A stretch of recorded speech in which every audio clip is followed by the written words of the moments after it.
Gente, então eu vou iniciando aqui, tá? Nossa aula vai até às 9 horas hoje, então nós temos aí 55 minutos para nós conversarmos, para nós batermos um papo aí com relação a Ministério de Louvor e um pouquinho sobre o EMCA. Então, talvez você esteja vendo esse link do YouTube falando assim: o que é isso que eu estou assistindo? Você está assistindo a primeira aula do EMCA. E o que, que é o EMCA? É o Espaço Ministerial Compromisso e Adoração. É a nossa escola de adoração da igreja, tá? É uma escola onde a gente se dedica a passar tudo aquilo que o Senhor tem falado com a gente.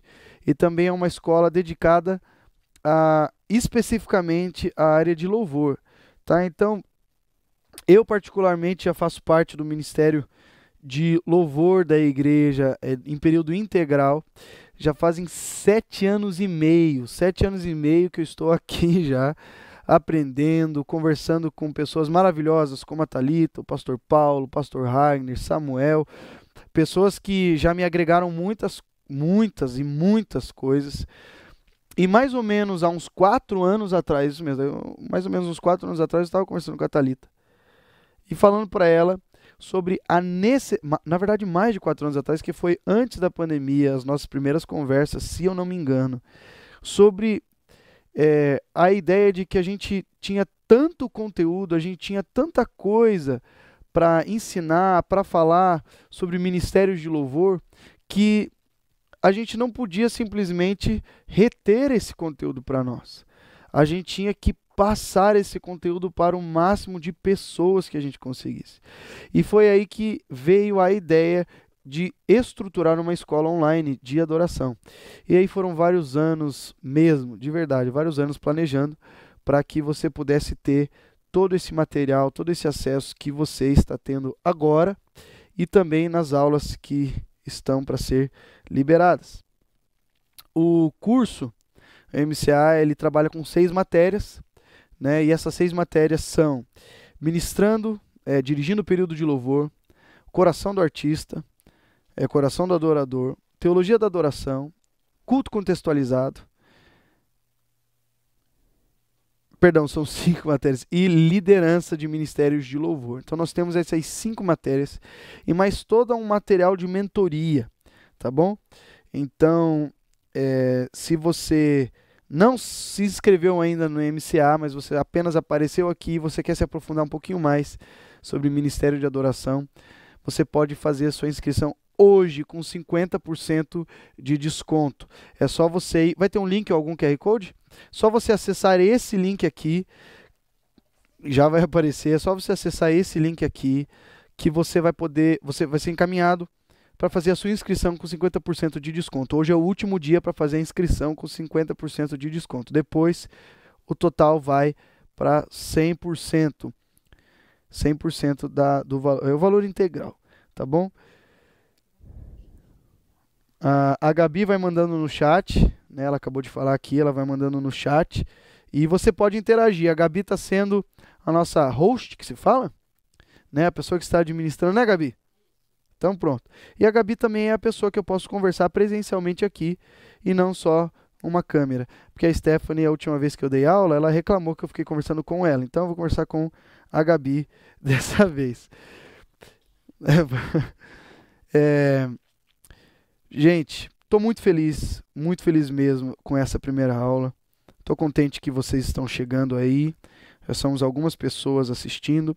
Se você tiver alguma dúvida com em algum momento, em parte, alguma dúvida sobre o conteúdo que a gente está passando aqui, por favor, me pergunta no chat que eu vou ter prazer em responder no final da aula, ou até mesmo se eu estiver vendo aqui ou a Gabi me apontar aí que a gente está, que tem alguma dúvida, tá bom? Gente, vamos começar. Aula Magna EMCA, quarta turma.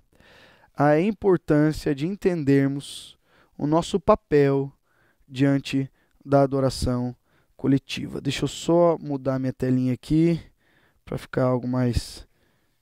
Aí assim eu vou poder ver bem se alguém falar alguma coisa. Certo. Vamos lá. Aula Magna MCA, quarta turma. A importância de entendermos nosso papel diante da adoração coletiva. A gente entende, como Ministério de Adoração da PIB, que Deus tem expectativa com relação àquilo que fazemos para Ele. Deus tem expectativa com relação à adoração. Deus tem expectativa que a gente se reúna e desfrute da presença maravilhosa dEle durante os nossos períodos de adoração. Nós não cremos que um período de adoração é algo apenas corriqueiro e litúrgico somente, né, do nosso culto, mas é algo essencial. O John Piper vai dizer que a adoração é a única atividade eterna e suprema da igreja. É a única atividade que é eterna, porque na sua trajetória a adoração não vai ter fim. A adoração para sempre será algo que nós iremos fazer diante da presença de Deus. A adoração é algo que para sempre nós iremos fazer com os anjos, com os povos, né? Tanto nessa era quanto na era vindoura. Né? Isso nós iremos fazer por toda a eternidade. E ela é suprema porque ela tem um fim em si mesma. A adoração, ela não é o meio para algo. A adoração, ela tem como objeto, né? Ela tem como objetivo, na verdade, agradar a Deus, exaltar o nome de Deus. Então a adoração, ela tem um fim, porque ela exalta a Deus. Então, eu acho interessante que o John Piper ele fala isso, que a pregação do Evangelho, ela tem como missão explanar e trazer as boas novas a respeito do reino de Deus em Cristo Jesus.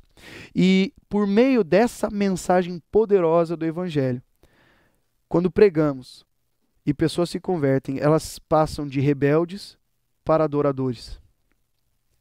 Elas passam de pessoas que eram contrárias a Deus para pessoas parecidas com Deus. Elas mudam de cenário de uma maneira radical. A pessoa que a gente tem como exemplo disso é Paulo de Tarso, né? Ou Saulo. Ele estava ali perseguindo os cristãos, ele tinha certeza de que aquilo era uma blasfêmia, que aquilo era um horror aos olhos de Deus, mas quando ele cai do cavalo e Jesus fala com ele: Saulo, eu sou Jesus e você está me perseguindo, e ele tem um encontro, ele se converte, e o que traz a conversão de Paulo é que ele se torna, em vez de um perseguidor, em vez de um rebelde aos olhos de Deus, ele passa a ser um adorador aos olhos de Deus, né? Então Jesus, o Senhor tem expectativa com a nossa adoração. Ele tem expectativa que a gente, como igreja, a gente aprenda o valor da adoração. Por isso que nós precisamos entender o nosso papel diante da adoração coletiva. Mas Luiz, como assim o nosso papel? O papel de quem? O papel do adorador? Tudo bem, talvez não seja só do adorador que eu vou falar aqui. Todos nós somos adoradores, todos nós somos servos, inclusive a gente chama aqui de servos adoradores. Mas eu quero falar especificamente com você que se inscreveu no MCA e tem se preparado para ser um líder no louvor, para ser uma referência na área de louvor da sua igreja, para trazer mudança na área de louvor da sua igreja, para você aprender um pouquinho mais sobre o que é ministério de adoração. Então, por isso que a minha ênfase nessa aula é falar para você, dirigente de louvor, para você que ministra com o seu instrumento, para você que lidera períodos de adoração, quem sabe lidera o ministério de adoração da sua igreja, é para você que eu quero falar. Qual a sua importância diante da adoração coletiva? Qual é a expectativa que Deus tem com você para que você entenda e possa fluir melhor naquilo que Deus tem te confiado? É esse o papel. Essa pessoa, é para essa pessoa que eu quero falar sobre o papel. É para essa pessoa que eu quero falar a importância.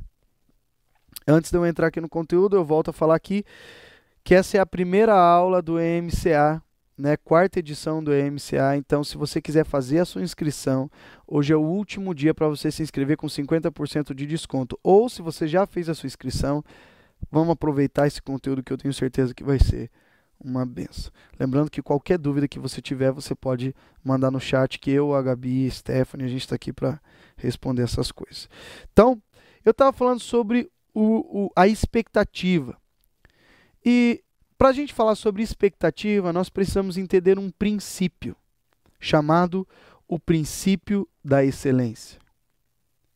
O princípio da excelência. Se você está anotando, escreve aí, né, que um dos pilares para a gente entender o nosso papel diante da adoração coletiva é entender o princípio da excelência. Olha o que a palavra de Deus diz em 2 Samuel, capítulo 6, versículo 3 ao 7. Davi reuniu novamente todos os melhores guerreiros de Israel, 38.000 ao todo. Partiu com eles para Baalá de Judá, a fim de buscar a arca de Deus, junto à qual era invocado o nome do Senhor dos Exércitos, que está entronizado entre os querubins. Puseram a arca de Deus num carro novo e levaram da casa de Abinadab, que ficava no monte. Saindo da casa, Uzá e Aiô, filhos de Abinadab, a carroça nova que transportava a arca de Deus. Aiô estava à frente da arca. Davi e todo o povo de Israel celebravam diante do Senhor, entoando cânticos e tocando todo tipo de instrumentos musicais, liras, harpas, tamborins, chocalhos e símbolos. Quando chegaram à eira de Nacon, os bois tropeçaram e Uzá estendeu a mão e segurou a arca. E a ira de Deus se acendeu contra Uzá, e Deus o feriu por causa disso. Então ele morreu ali mesmo, ao lado da arca de Deus. Davi ficou indignado porque a ira do Senhor irrompeu contra Uzá e chamou aquele lugar de Perez Uzá, como é conhecido até hoje. Davi teve medo do Senhor e perguntou: como poderei levar a arca do Senhor? Esse texto, ele fala sobre uma das passagens talvez mais difíceis de compreender em todo o livro de 2 Samuel.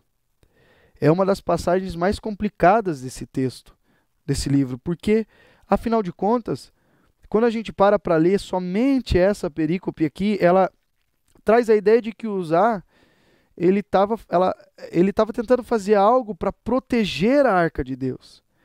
Estava tentando fazer algo como um zelo à presença de Deus. E isso é muito delicado. E é isso que eu quero trazer para você hoje aqui. Eu vou tirar o YouTube aqui porque ele é bem atrasado. Então daí ele me confunde, tá? Então, se alguém perguntar alguma coisa, Gabi, você só... Tá bom? E eu vou seguir aqui só no texto normal mesmo. Deixa eu dar... Opa. Ah, meu Jesus Cristo, o que eu fiz aqui? Só um instantinho. Ai.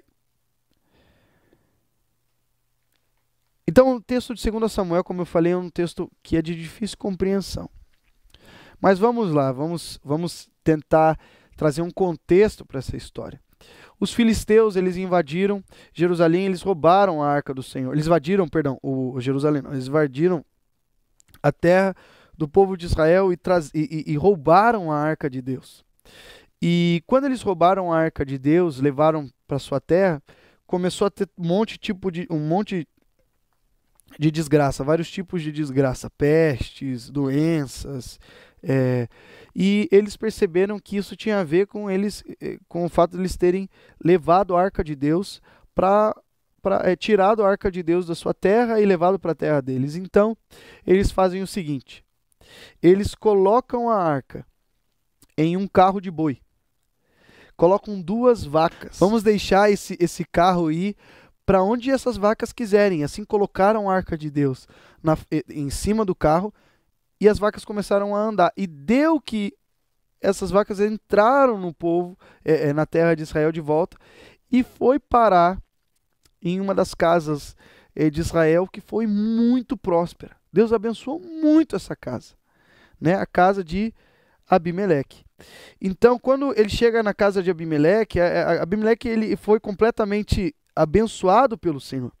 Então, Abimeleque não, perdão, Abinadab, né? Perdão. Na casa de Abinadab. E quando Davi soube, quando ele fica sabendo que a arca estava na casa de Abinadab, que Abinadab estava prosperando muito, ele decide assim: meu Deus, a arca de Deus não está no lugar devido. A arca de Deus está numa casa de Israel, em vez de estar na casa de Deus, em vez de estar num lugar apropriado para isso.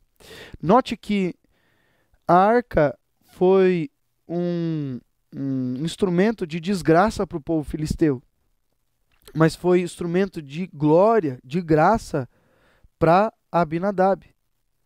A arca, aquela arca que tinha sido, que não estava no lugar certo, na terra certa, foi instrumento de juízo para os filisteus, mas foi instrumento de bênção para Abinadab. E esse contraste, ele é muito importante nessa temática, porque a gente pode ver que quando não zelamos pela arca, ou quando não tratamos a arca como deveria, ela pode ser instrumento de desgraça.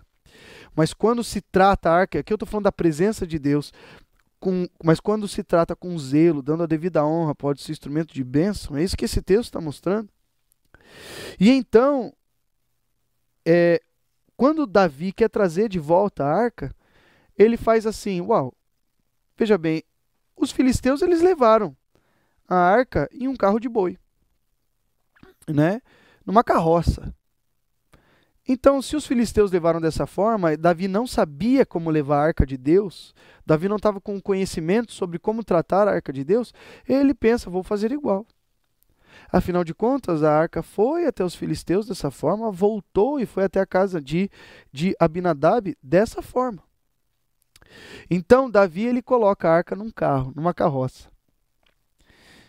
E o terreno, diz a Bíblia, que era alto de uma montanha, então muito sinuoso, né, esburacado, né?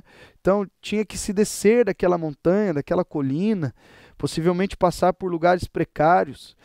E numa dessas passagens, a roda da carroça vai virar e usar em um sentimento de zelo, em um sentimento de cuidado, em um sentimento de vou tomar conta da arca, ele faz algo que não agrada a Deus. Faz algo que talvez ele não sabia, mas seria instrumento do seu juízo. Então ele segura a arca, e nesse exato momento, Deus fere ele. Tem até uma imagem que eu queria que vocês vissem, né, que eu fiz, eu coloquei lá no ChatGPT mesmo, e falei, ó, faça uma arte assim, eu queria que você olhasse um pouco para essa imagem, porque essa imagem ela retrata algo muito sério. Olha a arca imponente, né? As pessoas querendo zelar por ela, tudo. Mas Uzá tocou na arca e olha o sentimento de dor que ele sentia. Claro, foi de inteligência artificial, tanto que você pode ver que tem pessoas que estão tocando na arca e não deveria ser assim. Mas eu quero que vocês peguem a expressão de Uzá, né? O que foi isso? A ponto de Davi se questionar, Senhor, o que é isso? Eu não entendi. Uzá estava zelando pela sua presença. Eu não entendo como eu posso carregar a arca do Senhor se não for dessa forma. Então, o que esse texto nos ensina é que nós não podemos tratar de coisas que envolvem a presença de Deus de qualquer maneira. Nós não podemos achar que ou através do nosso achismo trabalhar nas coisas de Deus. Talvez como Uzá você esteja, ou nós estejamos cuidando de coisas que ofendem o coração de Deus. Às vezes nós temos liderado o louvor com situações que ofendem o coração de Deus. O que acontece é que Davi, ele tinha como povo de Deus que ter liderado o seu povo a conduzir, a tratar a Arca da Aliança com o devido respeito, com a devida honra. Deus já tinha dado instruções, Davi não tinha conhecimento delas. Mas isso não isentou o fato de que a arca tinha que ser tratada de uma maneira específica pelo povo de Israel. E essa maneira, ela tinha que ser conforme Deus já tinha passado. Mas o fato deles não terem feito assim foi instrumento de juízo, de dor, de sofrimento. Agora eu quero que vocês parem para pensar no seguinte: os filisteus trataram a arca dessa forma. Os filisteus, eles não tinham conhecimento nenhum sobre a arca de Deus, ou seja, eles devem ter encostado nela. Eles devem ter pego de qualquer jeito, colocado no carro de boi. Eles devem ter tratado a arca, colocado ela em qualquer lugar, talvez num lugar de tipo, olha, vejam esse despojo de guerra que eu tenho, olha o que a gente conquistou do povo de Israel. E a palavra de Deus não mostra que as pessoas foram morrendo à medida que tocavam na arca. A palavra de Deus também não diz que o fato deles terem levado a arca dessa maneira foi instrumento de juízo, não. O que foi instrumento de juízo foi eles estarem carregando a arca para um lugar que não pertencia. A arca não pertencia aos filisteus. A arca pertencia ao povo de Israel. E o fato deles terem feito atrocidades com o povo de Israel fez com que a presença de Deus manifestasse lá em forma de juízo. Mas não foi porque eles estavam tocando na arca. Mas quando a arca passa de volta para o povo de Israel, mudou. Agora, o instrumento de juízo foi porque eles trataram a arca da maneira que não devia. O que isso ministra em mim? Os de fora, aqueles que não têm o conhecimento a respeito, aqueles que ainda não são chamados como povo de Deus, aqueles que não são convertidos, eles vivem em um outro cenário, né? Em um outro cenário. Mas aqueles que já conhecem a verdade, aqueles que sabem quem é Deus, aqueles que sabem quem é Jesus, vivem em um estado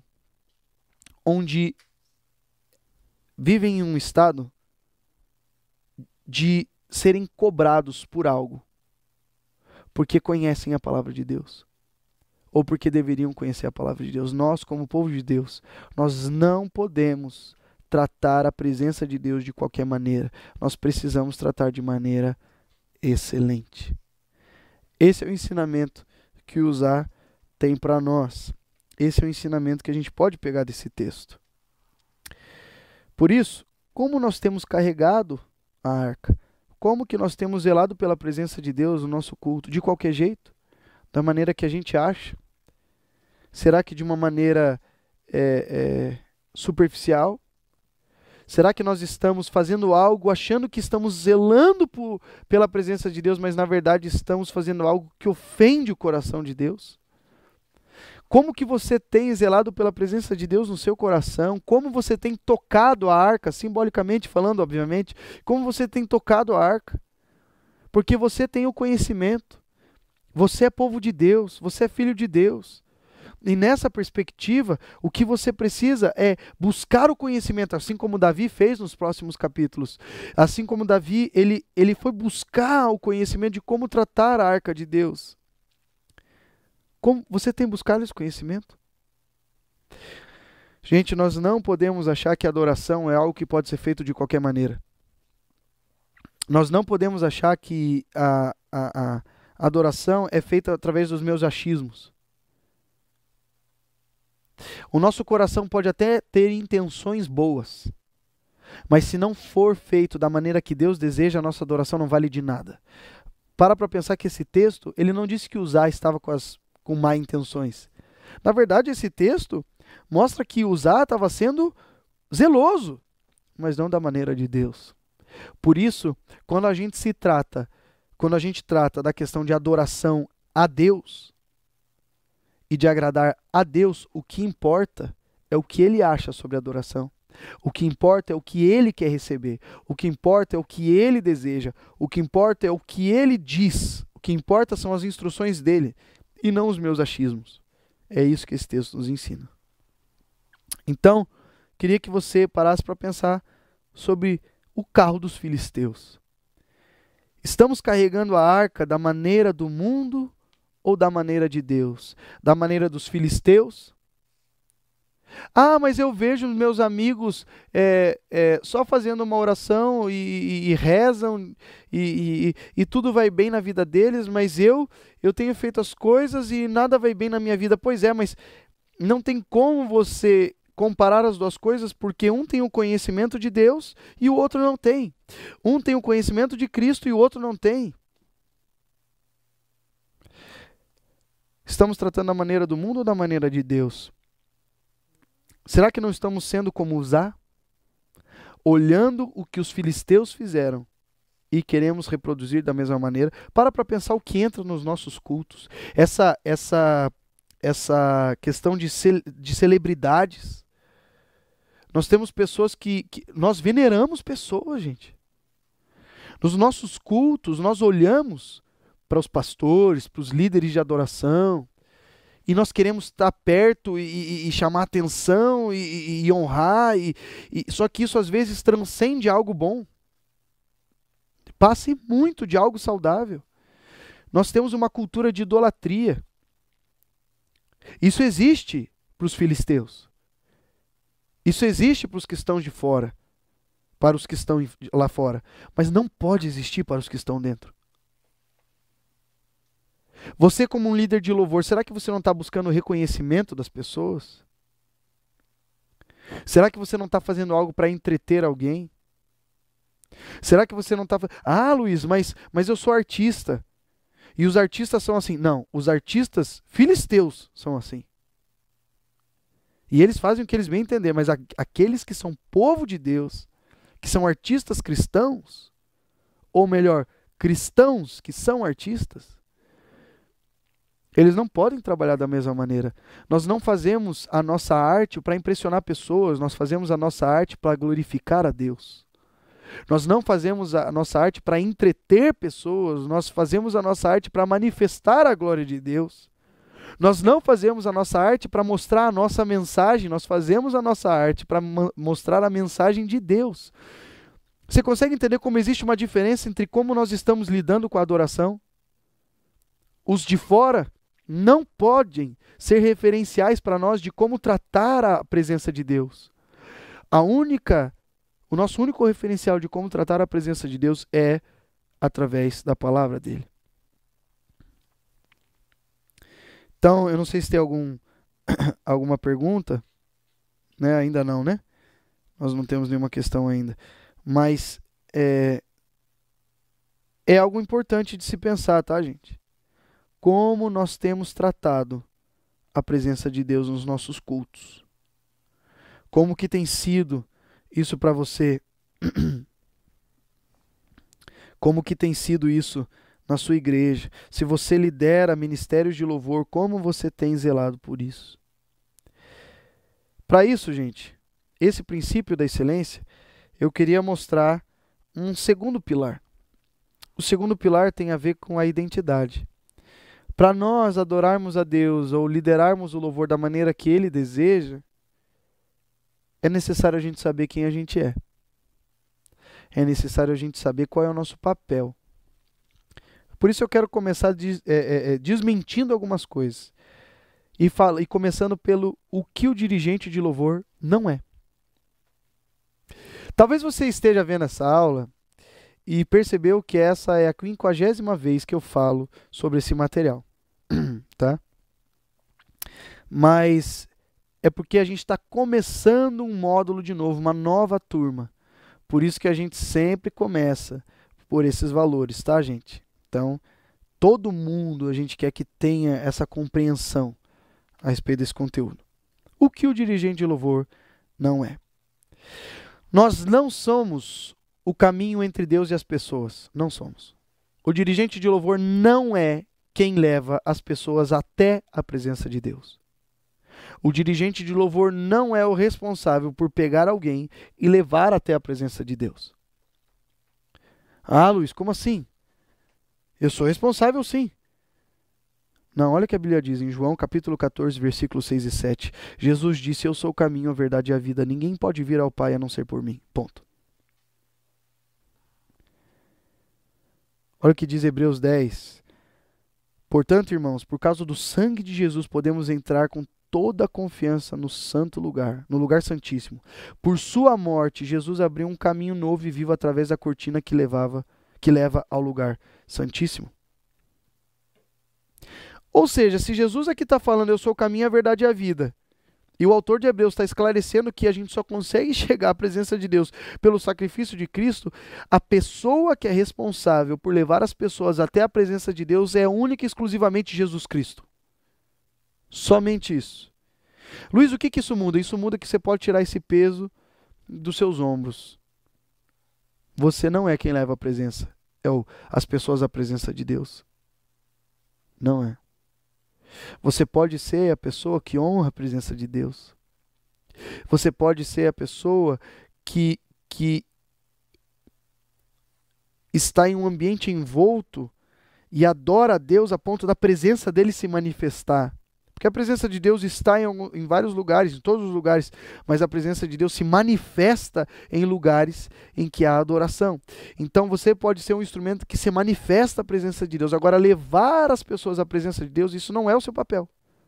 Não é. Não é o papel do pad, não é o papel da guitarra, não é o papel do clima, não é o papel de ninguém.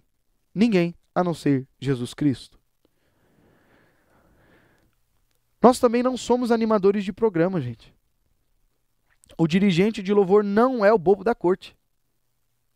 O dirigente de louvor não é um mestre de cerimônias.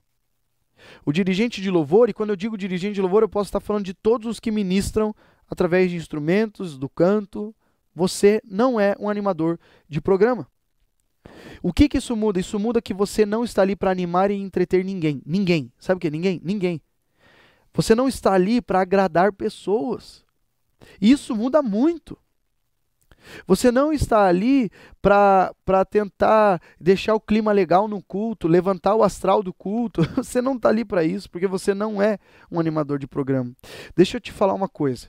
Se você está precisando animar muito os seus cultos, se você está precisando muito entreter pessoas, é porque você está tentando produzir a presença de Deus, e isso não tem como. A presença de Deus, ela se manifesta. Deus decide se manifestar em lugar que tem adoração genuína. E a presença de Deus é algo que nós não podemos produzir. Então, se na sua igreja você está precisando fazer coisas demais, ou no seu culto, perdão, você está precisando fazer coisas demais para animar o povo, talvez seja porque você está tentando produzir algo que não é possível ser produzido.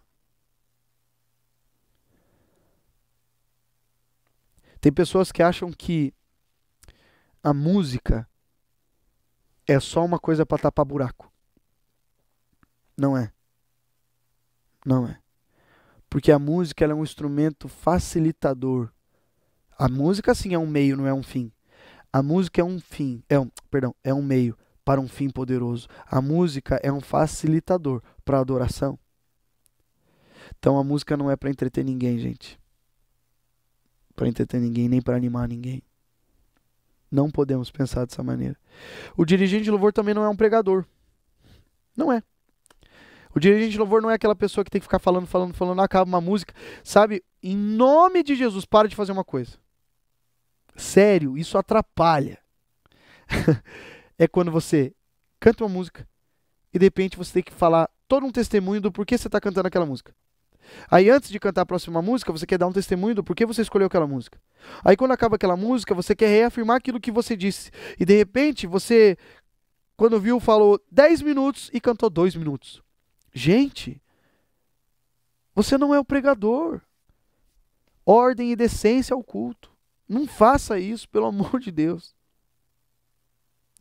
Porque nós não somos pregadores.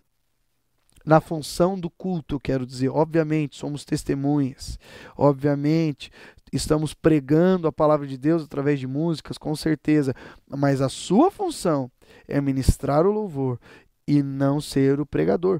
Teve uma vez que a gente estava avaliando um culto, escuta essa, Gabi, a gente estava avaliando um culto, né, e no momento que o cara deu boas-vindas, até o momento que ele começou a cantar a primeira música, passou-se 13 minutos. Aqui no culto da PIB Curitiba Sede, a pregação de domingo tem 35 minutos. O cara falou 13 minutos. Ou seja, é mais de 1/3 do tempo da pregação. Para ele começar a cantar a primeira música.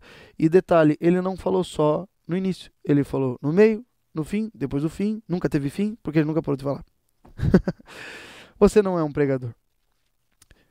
4, você não é apenas, ou você não faz parte apenas de um conjunto de músicos. O ministério de louvor de uma igreja não é apenas o conjunto de músicos. Você não pode estar ali só porque você gosta de tocar com seus amigos. Você não pode estar ali só porque você está ali tocando com um conjunto de músicos bons. Porque você não está ali apenas para fazer parte de um gueto, de uma tribo, de um espaço setorizado onde só está ali para tocar. Só para tocar. Não, você não é um conjunto de músicos. Então as suas expectativas, isso eu falo para aqueles que falam até contrário ao estilo worship, né? Você não está ali para fazer música pela música, ficar tocando um monte de nota. Ah, que legal, ficar tocando um monte de nota. Qual é a crise então com o worship? Se você está ali para adorar a Deus, qualquer que seja o estilo musical, vai ter músicas que são mais complexas, músicas que são mais fáceis, mas a intenção é a mesma, adorar a Deus. E quando a gente está ali só para suprir as nossas expectativas musicais, nós não adoramos a Deus, nós inflamos o nosso ego. Se você está ali apenas para tocar um arranjo legal, se você está ali apenas por comunhão, se você está ali apenas porque sempre foi o meu sonho tocar com retorno de ouvido, né, com fone de ouvido, tua motivação está vazia. E se essa é a nossa motivação, nós temos que rever muitas coisas. Recapitulando, o que o dirigente de louvor não é? Ele não é quem leva as pessoas à presença de Deus. Ele não é um animador de programa. Ele não é um pregador. E muito menos, ele não faz parte apenas de um conjunto de músicos. Qual é a função do dirigente de louvor, então? O dirigente de louvor é aquele que aponta para Cristo. Isso é maravilhoso, gente. E eu amo falar sobre isso, porque a gente acha que nós temos que levar as pessoas à presença de Deus e, na verdade, tudo que a gente tem que fazer é só apontar para aquele que leva as pessoas à presença de Deus. Nós achamos que nós precisamos convencer as pessoas, sendo que o nosso papel é apenas honrar aquele que convence as pessoas, o Espírito Santo. Nós achamos que precisamos... Tem uma pergunta depois? Nós achamos que somos pessoas que temos que tirar palavras da boca das pessoas, sendo que, na verdade, nós precisamos apontar para aquele que deixa as pessoas sem palavras. Nós temos que apontar para Jesus. 2 Coríntios, capítulo 5, diz: e tudo isso vem de Deus, aquele que nos trouxe de volta para si por meio de Cristo, e nos encarregou de reconciliar outros com ele, pois em Cristo Deus estava reconciliando consigo o mundo, não levando mais em conta os pecados das pessoas, e ele nos deu essa mensagem maravilhosa de reconciliação. Agora, portanto, somos embaixadores de Cristo.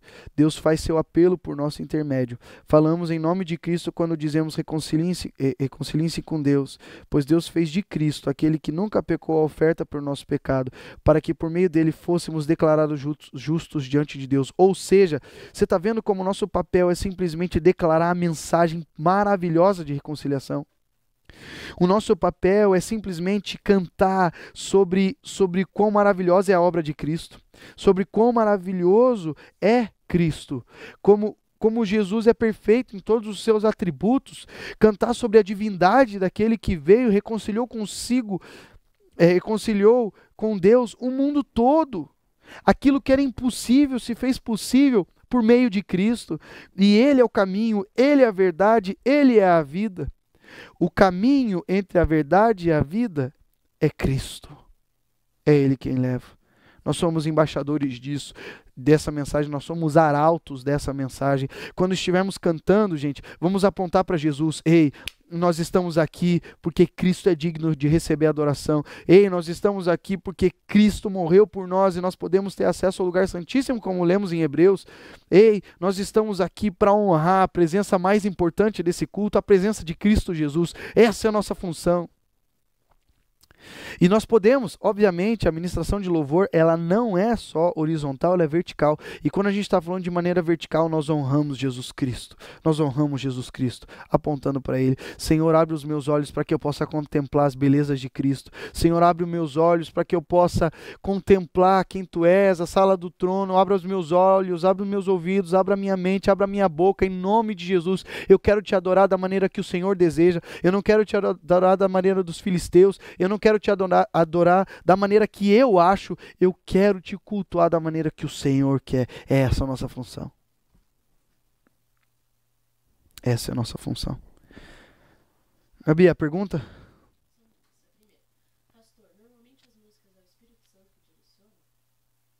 Oi, não entendi. Ah, sim, vou repetir. Já vou repetir. Só quero. Deixa eu ver aqui se eu consigo abrir. Pastor, normalmente as músicas é o Espírito Santo que direciona? Olha, essa pergunta aqui, ela é um pouquinho extensa. Peraí, deixa eu ver qual é a outra. Qual é a outra? Gostaria de saber como vocês organizam as etapas de preparação para o culto. Parte espiritual, escolha do repertório, ensaios, etc.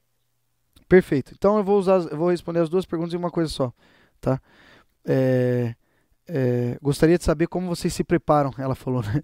Gostaria de saber como vocês se preparam para um culto. Primeiro, nós temos em mente quem nós somos nesse preparo. Quando nós estamos preparando o culto, nós, como eu disse, nós não somos animadores de programa. Isso você vai ver enraizado no culto de sexta, no culto de sábado, no culto de domingo, porque são maneiras diferentes de preparar o culto, mas os valores são os mesmos. Tá? Então nós preparamos os cultos tendo com base isso. Nós não estamos aqui para animar um programa, ou seja, eu não faço um programa para entreter pessoas. Eu não faço a ordem de culto apenas para que as pessoas achem legais e vejam a nossa capacidade em encaixar coisas sem deixar buraco, ou sem deixar climão, ou sem... Não é esse o nosso objetivo quando a gente prepara um culto. Quando a gente prepara um culto é para que tudo possa apontar para Jesus de maneira fluida, de maneira eficaz, de maneira que não tire a atenção das pessoas para aquilo que é mais importante. Nesse sentido, nós entendemos que se eu deixo muito buraco no culto, se eu faço um culto que não é inteligível, se eu faço um culto que não é sequencial, se eu faço um culto que não existe lógica, isso atrapalha as pessoas de contemplar quem é o Senhor. Por quê? Porque tudo é distração. Tudo é distração. Então nós tentamos fazer um culto fluido, um culto bonito, um culto com uma ordem de culto inteligente, para que nada venha tirar o foco de Cristo. Então, essa é a primeira questão. Então, nós trabalhamos a nossa ordem de culto dessa maneira. Agora, como a gente escolhe repertório dessa forma? Existem algumas coisas que nós levamos em conta. Quem direciona as músicas é o Espírito Santo. Tem cultos que isso acontece sim. Mas a maioria das vezes nós escolhemos um repertório que a nossa igreja esteja familiarizado, que tenha a ver com o culto que nós estamos inseridos. Então, por exemplo, nesse sábado vai ter culto de ceia. Né? E teve no domingo teve culto de ceia, porque foi o primeiro domingo do mês, e agora sábado vai ter o nosso culto de ceia. Então a gente prepara o culto pensando nessa temática de falar a respeito do sacrifício de Cristo, falar sobre o amor de Jesus na cruz, falar sobre o sangue do Cordeiro. A gente tenta ter esse repertório que remeta a isso. E isso deixa de ser menos espiritual? Nem um pouco, porque as pessoas vão adorar a Deus através dessas canções. Mas tem muitas vezes em que Deus muda a ordem de culto. Tem muitas vezes em que nós sentimos uma direção do Espírito Santo para cantar algo de diferente. Mas nisso existe uma lógica. Você precisa ter uma ordem de culto tão consolidada que as pessoas saibam tão bem qual é a base que, se caso o Espírito mudar alguma coisa, as pessoas elas têm segurança, porque quando voltar, vai voltar para um lugar seguro. Eu gosto de uma pessoa que fala que a ordem de culto é como se fosse um aeroporto. A ordem de culto ela tem que ser tão planejada, ela precisa estar em um lugar tão seguro que o avião ele pode decolar e ir para alturas enormes com a segurança de que ele tem aonde pousar. Então, nesse sentido, nós fazemos a ordem de culto dessa maneira, uma maneira que aponte para Jesus, e uma maneira que tenha sim espaço para que, se o dirigente de louvor perceber alguma direção do Espírito Santo, possa mudar e possa direcionar. Tá bom? Gente, vamos lá, vou continuar aqui. Se você tiver alguma pergunta, só mandar. Outra função do dirigente de louvor é conectar todas as pessoas para que possam cultuar ao Senhor. Isso tem a ver com a pergunta que fizeram agora. Né? Como se planeja esse culto? Bom, o culto é planejado com a intenção de conectar as pessoas a entenderem que estão em um culto. Como assim, Luiz? Você acabou de dizer que não é para entreter pessoas. Não, mas não é para entreter pessoas. É para facilitar essas pessoas para que elas entendam que elas estão ali para adorar Jesus. Lembra quando eu falei que a função é apontar para Jesus? Você então precisa criar um cenário que aponte para Jesus. Você precisa criar uma ordem de culto que aponte para Jesus. Você precisa trazer na mente das pessoas que elas estão ali para cultuar Jesus. Então, como funciona isso? Aqui na nossa igreja nós temos um problema crônico de estacionamento. É horrível o estacionamento aqui. Então você precisa chegar 3 dias antes, fazer cabana aqui, fazer fila e tal, para você conseguir o estacionamento. Só que o que acontece? Quando você estaciona o carro, você conseguiu a vaga, uau, vitória. Imagina que tem uma família que tem 3 crianças, o pai e a mãe estão sentados, né, tem 3 crianças atrás fazendo baderna, querendo sair do carro, porque afinal de contas já está muito tempo no carro, aquela coisa, aquela impaciência, de repente os pais já começam a se estressar, aí reúne as crianças e sobe, vem aqui no hall dos elevadores, se você frequenta PIB Sede, você vai lembrar disso, vai no hall dos elevadores, coloca a identidade da sua criança lá, coloca o adesivo, sobe no segundo, ou no primeiro, ou no quarto andar, ou leva lá para o UP, que é no ginásio, ou no centro de formação. E aquilo vai estressando, porque é muita coisa, aquelas pessoas, a igreja é cheia, então vai batendo, e os pais vão ali, aquilo vai estressando. Quando ele chega no culto, meu Deus, a cabeça está 1000 por hora. Aí imagina, aquele pai chegou no culto, e tem um dirigente de louvor falando assim, esqueça tudo lá fora, apenas vamos adorar a Jesus. Funciona? Fala sério, tem como? Não tem como. Não tem como. Porque as pessoas, elas têm emoções. Porque as pessoas, elas têm pensamentos. Porque as pessoas, elas vivem cenários de vidas diferentes. O jeito que a pessoa vai chegar para cultuar a Deus precisa ser canalizado, centralizado em um único desejo coletivo de agradar a Jesus. E você faz isso como? Conectando todas as pessoas para que todos possam cultuar ao Senhor. Eu gosto de começar o culto da seguinte maneira. Eu gosto de começar o culto quando há a possibilidade disso, né? Com um tempo de adoração, de oração, para que as pessoas possam se acalmar e eu começo a falar, Jesus Cristo é o convidado de honra aqui. Você veio aqui para exaltar a Ele. Nós estamos aqui porque a presença mais importante é a dEle. Nós não estamos aqui para mais nada a não ser cultuar a Jesus, a não ser exaltar a Jesus. E essa oração começa a conectar as pessoas e a um sentimento, a um só espírito de adoração ao Senhor. Essa é a nossa função. Reunir todo mundo e lembrar, ei, nós estamos aqui para adorar ao Senhor. O dirigente de louvor, terceiro ponto, é um ponto no ouvido da igreja. O dirigente de louvor é aquele que fica no ouvido da igreja falando. Eu não vou ter tempo de explicar, eu quero encerrar aqui nesse terceiro ponto, já essa aula, mais sobre essa temática. A gente tem muita coisa.